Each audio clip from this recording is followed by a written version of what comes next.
Hello everyone, मैं हूँ Roshni and welcome back to my channel. तो आज के व्लॉग की स्टार्टिंग हो रही है आलू के पपड़ बनाने से। मतलब यहाँ पे मैं तैयारी कर रही हूँ आलू और साबूदाना के पपड़ बनाने की। जो मैंने कल वाला व्लॉग आपने देखा होगा कि रात में मैंने जो है ना साबूदाना भिगाने डाला था। तो बस साबूदाना बहुत अच्छे से भीग चुका है और मुझे क्योंकि सुबह सुबह बनाने थे साबूदाने के पापड़, इसलिए ना रात में ही मैंने भिगाने डाल दिया था। अदरवाइज़ 3-4 घंटे भिगा लो तो भी हो जाता है। मुझे जो है ना सुबह सुबह बनाना था पापड़, क्योंकि धूप जो है ना बहुत ज़्यादा हो जाती है। फिर धूप में ऊपर बैठ के पापड़ डालना ना बहुत ज़्यादा मुश्किल हो जाता है। तो पीहू स्कूल जा चुकी, मतलब 6:45 पीहू चली गई थी। उसके बाद घर क्लीन करके किचन वगैरह क्लीन कर लिया, मैं फ्रेश होके आ गई और मैं यहाँ पे लग गई हूँ पापड़ की तैयारी में। तो सबसे पहले जो आलू थे ना वो मैंने छील लिए, और आलू भी हस्बैंड जो है ना सुबह सुबह मार्केट से लेके आए थे। काफ़ी अच्छे आलू है और इस ऐसी आलू जो है ना मैं चिप्स के लिए भी यूज़ करती हूँ। मतलब इसके बाद जो है चिप्स वगैरह बनाऊँगी तो यही वाले आलू यूज़ करूँगी। तो बस इसे अच्छे से कीस लिया है। और साबूदाना और जो आलू का क्वांटिटी है ना, तो मैंने यहाँ पे 1 किलो आलू लिए है और आधा किलो साबूदाना लिया है।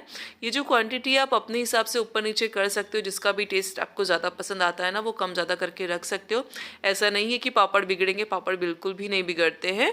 लेकिन जो आलू है ना बहुत ज़्यादा अच्छे नहीं लगते हैं इसमें, इस वाले पापड़ में। तो यहाँ पे आलू जो है अच्छे से कीस के तैयार हो गए हैं। अब इसे क्या करना है, बस पानी में जाके डाल के ना बॉईल करना। तो पानी मैंने गर्म करने रख दिया है और उसमें से थोड़ा सा पानी जो है मैं पहले निकाल के रख लूँगी, क्योंकि पानी का जो अमाउंट होता है कम ज़्यादा हो सकता है, तो वो एक अंदाज़ा होता है।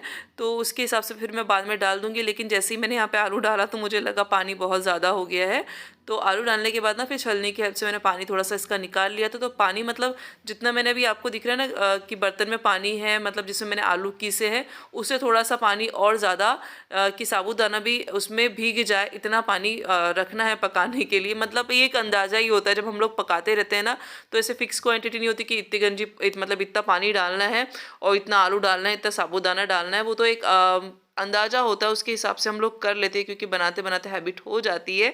तो बस यहाँ पे थोड़ा सा पानी मुझे ज़्यादा लग रहा था तो छलनी की हेल्प से मैंने निकाल लिया है।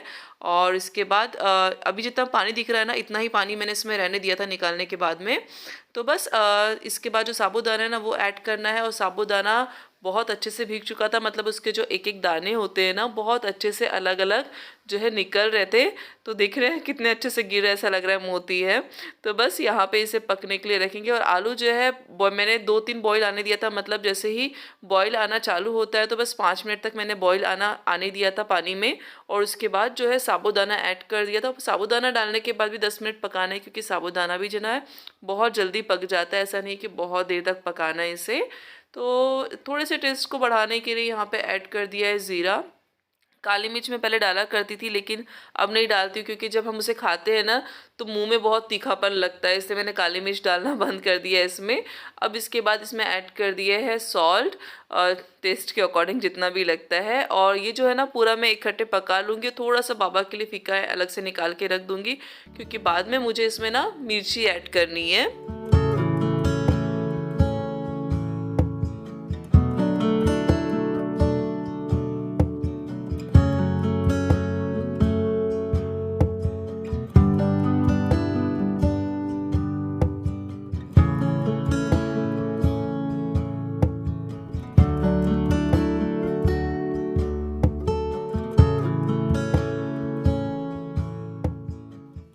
तो आलू और साबूदाना जो थे ना बहुत अच्छे से पक गए थे। और दोनों ही चीज़ें ज़्यादा पकने के लिए टाइम नहीं लेती है। जैसे ही पानी में अगर बॉईल आ गया ना तो एक बॉईल में भी आलू पक जाता है, ज़्यादा टाइम नहीं लेता है। क्योंकि ऐसे भी हम लोग जब चिप्स बनाते तो एक बॉईल आने के बाद 1-2 बॉईल आने के बाद निकाल लेते हैं, क्योंकि भाप में आलू ऐसे ही बहुत अच्छे से पक जाता है।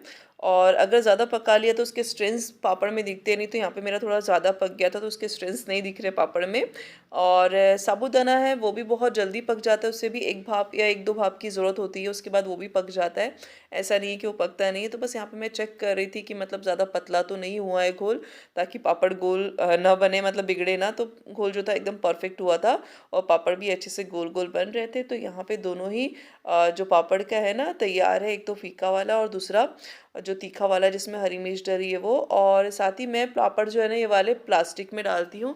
तो ये 2-3 साल पहले ही मैंने प्लास्टिक जो है ना परचेस करके ले आई थी। तो बस इसे अभी धुल के पीछे जो है ना सुखाने रख दिया था, क्योंकि रखा हुआ रहता है साल भर तो फिर ऐसा लगता है ना डस्ट वगैरह होगी, तो उसको क्लीन कर लिया था, धुल लिया था अच्छे से। उसके बाद अभी आ गई हूँ छत पे और बिछा लिया है ये प्लास्टिक, और इसके बाद ना हल्का सा मैंने तेल लिया, एक टिश्यू पेपर पे, कपड़े पे लो या किसी पे भी लो, और पूरे पॉलीथीन पे अच्छे से ना उसे लगा लो। मतलब बहुत सारा तेल नहीं लेना, हल्का सा टच करना है कपड़े या फिर टिश्यू पेपर को, और उसको पूरे अच्छी तरह से प्लास्टिक जो है ना उसमें फैला लेना है।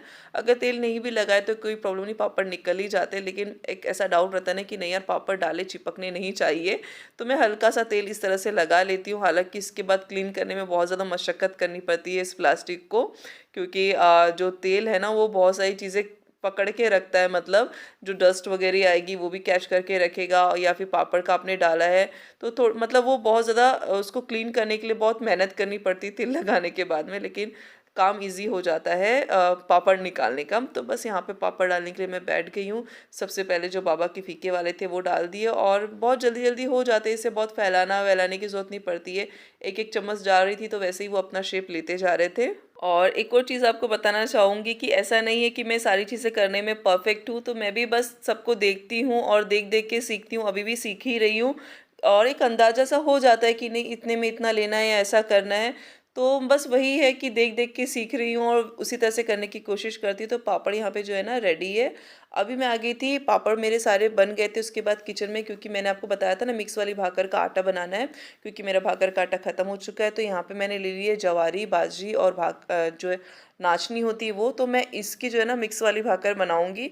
तो यहाँ पे तीनों जो है ना मैंने दो दो किलो ले लिए, क्योंकि इन तीनों का टेस्ट जो है ना मुझे ज़्यादा अच्छा लगता है एक साथ, क्योंकि मैं 3-4 साल से जो ना इस तरह के एक्सपेरिमेंट करती आ रही हूँ। मतलब 3-4 साल से कि भाकर में किस चीज़ का टेस्ट ज़्यादा अच्छा आएगा, मतलब कि मैं भाकर रेगुलर खा सकूँ, ऐसा है। तो बस इन तीनों चीज़ों का जो टेस्ट है ना मुझे बहुत अच्छा लगता है। मतलब इनकी जो भाकर बनती है ना बहुत अच्छी लगती है। या तो फिर मैं कभी जवारी की बनाती हूँ या कभी बाजरे की, या फिर मिक्स में भाकर बनानी रही मुझे तो मैं तीनों चीज़ें लेती हूँ और इसकी भाकर बनाती हूँ। तो बस यहाँ पे अच्छे से इन्हें मिक्स कर लिया है। सबसे पहले मैंने तो पैकेट खोल के उन्हें थोड़ा सा चेक कर लिया था, हालांकि बहुत साफ़ सुथरे आते हैं, लेकिन ऐसा रहता है ना कि आप एक बार जब तक देखो नहीं तब तक मन को तसल्ली नहीं होती है। तो बस इन्हें अच्छे से मैंने चुन लिया था, मतलब चेक कर लिया था, और बस यहाँ पे मिक्स कर लिया है। अब इसके बाद दूसरी चीज़ जो मैंने बोला था कि चावल के पापड़ बनाने हैं, तो चावल जो लास्ट वीडियो में आपने देखा होगा धुल के मैंने सुखाने ऊपर डाल दिए थे, तो ये वही वाले चावल है। अब इन्हें दो पार्ट में सेपरेट करूँगी, क्योंकि मुझे दो तरह के पापड़ बनाने हैं, एक तो खट्टे वाले और एक नॉर्मल जो होते हैं खींचे वो वाले, मतलब जो खट्टे नहीं होते हैं सिर्फ नमकीन होते हैं। तो मैंने यहाँ पे दो पार्ट में इसको डिवाइड कर लिया, मतलब इक्वली है दोनों पार्ट। तो यहाँ पे ना एक जो खट्टे वाले पापड़ बनाऊंगी इसमें मैं कुछ भी नहीं डालूंगी, और जो ये वाला पापड़ है खींचे मतलब जो नमकीन वाले रहेंगे उसमें एक मुट्ठी जितनी, मैंने एक मुट्ठी से थोड़ी कम उड़द की दाल डाली है। ऑप्शनल है, डालना है डाल सकते हो, नहीं डालना नहीं डालो, लेकिन मुझे ऐसा लगता है टेस्ट अच्छा आता है। इसे यहाँ पे मैंने इसे मिक्स कर लिया, दोनों ही चीज़ें अलग अलग रख दी है। अब यहाँ पे 3 बर्तन जो है, 3 डिब्बे जो है तैयार है पिसाने के लिए चक्की पे। अब देखते हैं कब जाएंगे ये। तो बस यहाँ पे दोनों जो चावल का आटा था ना अलग अलग मैंने सेपरेट करके अलग अलग डिब्बों में दे दिया है, और दोनों अलग अलग डिब्बे रखे ताकि मुझे पता रहे कि नहीं इस डिब्बे में ये वाला आटा डाला है, क्योंकि पीसने के बाद तो सिमिलर ही दिखने चावल के आटे, और होता है ना कभी कभी हम भूल जाते हैं। तो बस यहाँ पे भी आ गई हूँ किचन में, और जो सब्जी आज बन रही है वो बन रही है कद्दू की, और ये सब्जी जो है ना बहुत ज़्यादा अच्छी लगती है, क्योंकि इसका टेस्ट जो होता है बहुत अच्छा खट्टा मीठा सा टेस्ट आता है। और काफ़ी दिनों के बाद मैं कद्दू की सब्जी बना रही हूँ। तो बस यहाँ पे राई ज़ीरा डाल दिया है, थोड़ी सी मेथी भी डालती, लेकिन कभी कभी ना वो मेथी मुंह में आ जाती, थोड़ी सी कड़वाहट लगती है, इसलिए आज मेथी नहीं डाली मैंने इसमें। तो यहाँ पे राई ज़ीरा और एक तेजपान डाल दिया, और ये सब्जी जो है ना सबसे ज़्यादा सिंपल बनती है लेकिन टेस्टी भी उतनी ही रहती है। तो इस सब्जी में प्याज वगैरह मैं यूज़ नहीं करती हूँ। तो यहाँ पे राई ज़ीरा तेजपात डालने के बाद बस जो अदरक लहसुन था उसे अभी फ्रेशली कूट लिया था मैंने, और यहाँ पे मैंने इसे डाल दिया है। इसके बाद ना इसमें डाला था थोड़ा सा कड़ी पत्ता, टेस्ट बहुत अच्छा देता है ये। तो जैसे ही चीज़ें ब्राउन हो जाएंगी ना तो अपने टेस्ट के अकॉर्डिंग जो नमक मिर्च मसाले जो भी होते हैं ना वो मैंने ऐड कर दिए, साथ ही इसमें थोड़ा सा धनिया पाउडर और गरम मसाला भी डाला है। और जैसे ये कुक हो जाएगा, मतलब कुछ एक सेकेंड्स में, क्योंकि अभी इसमें प्याज वगैरह नहीं है तो जल्दी जल सकता है, इसे जितना मैंने देर मैंने चलाया ना बस उतना ही मैंने इसे पकने दिया है। इसके बाद जो है कद्दू इसमें ऐड कर दूंगी, और खट्टे मीठे के लिए मैं यहाँ पे यूज़ करूँगी ना इमली और गुड़ का।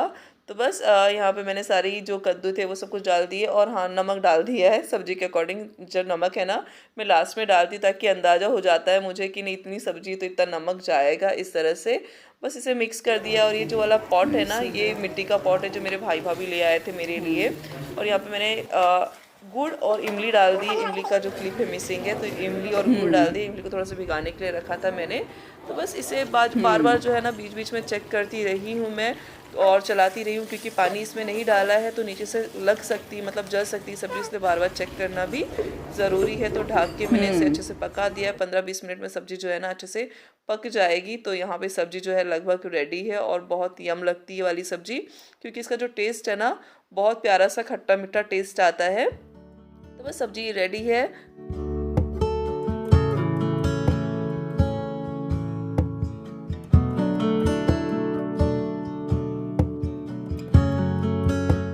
अभी हो रहा है यहाँ पे शाम का टाइम और दोपहर में मैंने आराम किया है, मतलब थकावट काफ़ी हो रही थी, क्योंकि सुबह जो है पापड़ वगैरह का डाला था। उसके बाद मुझे घर की क्लीनिंग करनी थी और जो अनाज वगैरह था वो भी चेक करके पिसाने के लिए भेजना था। तो थोड़ी सी थकान हो जाती है इस तरह के कामों में।